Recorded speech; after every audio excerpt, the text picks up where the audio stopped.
Hey, it's Corey from First Line. Today we're going to talk about a big, very important topic that's in a lot of people's mind, that is decon of ambulances. With the COVID-19 disease going around, one of the big issues is that these ambulances are transporting patients. We don't know what they may or may not have.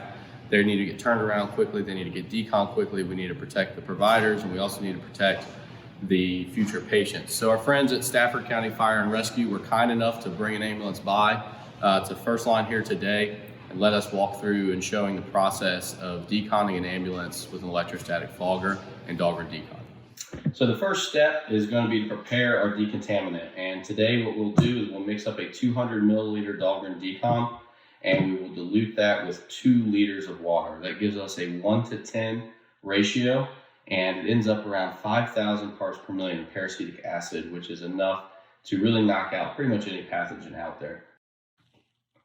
After you pour your mixed Dahlgren Decon into your water, it doesn't have to be done in this Nalgene container. It can be done in any sort of mixing vessel. It can be done in a 5-gallon bucket. Make sure you give it a quick stir to go ahead and mix that decon up. And now before you pour it into your sprayer, your electrostatic sprayer, your electrostatic fogger, go ahead and pour a little bit into a trigger sprayer. The reason behind this is that we want to reserve some decon both for spot treatment before and spot treatment of some sensitive equipment after running the fogger through. Okay, so the next step is going to be to take the remainder of your decontaminant and pour it into your sprayer of choice. Again, today we're using the Hurricane ES Electrostatic Fogger. If you don't have a handy pour spout container, you can use a funnel. You want to start, unlike our demonstrator here, by wearing proper PPE and wiping down your crew compartment with a cloth or a piece of FiberTect that's been wetted with disinfectant. Make sure you get the steering wheel, radios, high-touch surfaces, and especially the seatbelt. There's been a number of studies done on fire and EMS vehicles, mainly looking for MRSA and C. diff, and they found that some of the highest contaminated surfaces within those vehicles have actually been the seatbelts. All right, and at this point, you want to make sure that you put on the proper PPE for whatever hazard you're facing. For coronavirus, you want a good non-porous coverall type suit, nitrile gloves, and at least an N95 face mask. If you are going to be in the vehicle while you're fogging, we recommend a full face piece APR. The first step is going to be identify any spots where you can see any visible dirt, visible contamination, or bodily fluids. So the reason behind this is that there's a lot of decontaminants out there, really all decontaminants. They don't perform as well if there's a lot of organic matter. Now, organic matter can be anything from dirt, debris, all the way up into blood and other bodily fluids. So you want to make sure that you clean that off before going through and fogging and applying your decontaminant. So we'll just treat those spots with our spot shot sprayer. That's why we put a little bit of decon aside. And then the next step will be to take a wipe. That wipe can be anything from a microfiber wipe, it can be a paper towel, it can be a rag. We don't advise reusing those sorts of rags. What works really well are FiberTect wipes and FiberTect mitts. They're extremely effective at picking up the surfactant, picking up any sort of bodily fluids, and activated carbon will trap the virus microbes inside the surface of the wipe so it can be safely bagged without cross-contamination. We're going to wipe down any areas of visible contamination. We're also going to wipe down kind of your high-touch surfaces, anywhere the patient directly was or a contaminated person directly was. And this is going to be before we go in and fog.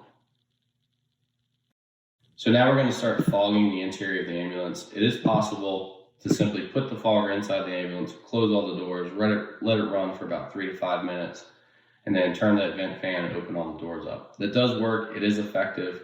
However, I prefer, and it's a little more controlled application where you know these areas that you know the patient has been or you know may be contaminated, you can directly hit with that fogger. So simply go through the back of the ambulance.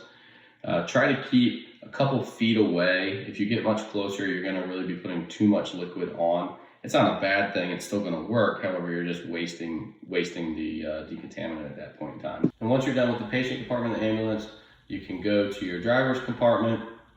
The fog at this concentration, It's not going to be so much that it's going to hurt your radios. I wouldn't recommend putting the fogger, a foot away from your radio, blasting it into any open ports, but it is safe. Also, Dahlgren Decon at this dilution is safe for all the devices inside an ambulance. It's not going to degrade them. It has excellent material compatibility.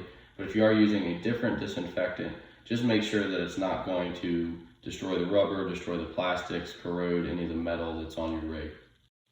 So the next step will be to go around the outside of the vehicle.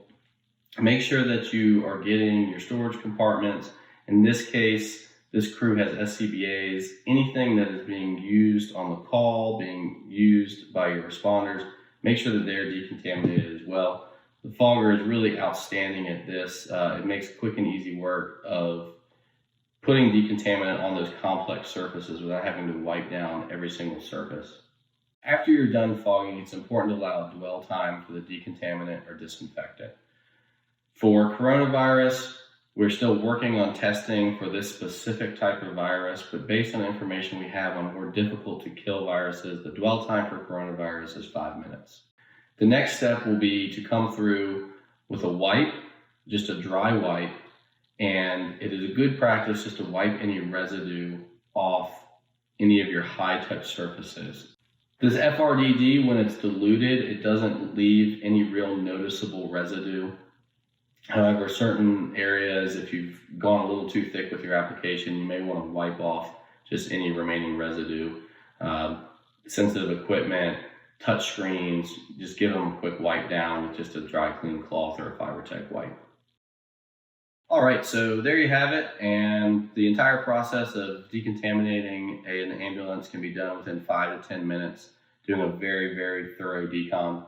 Again, we want to thank the Stafford County Fire Rescue for bringing an ambulance by today and to let us share this technique and share some of this equipment out there to the wider world. If you have any questions about this process, the equipment used, or questions about anything else, you can simply email us at training@firstlinetech.com, or if you're watching on YouTube, leave a comment down below and we'll get back to you as soon as possible. Thank you. Stay safe.